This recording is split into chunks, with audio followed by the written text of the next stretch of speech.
বোৱাৰী মানুহে শুনিবলগীয়া কথা খালি এইকেইটা একে একে দুই দুয়ে দুয়ে চাৰি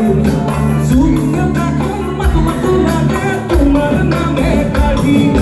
তিনি তিনিয়ে চাইয়ে চাইয়ে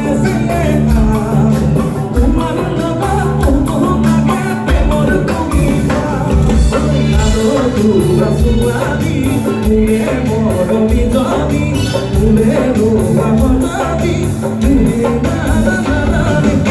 আমি জানাৰ দোকান পানীয়ে তোমাৰ ভৰিখন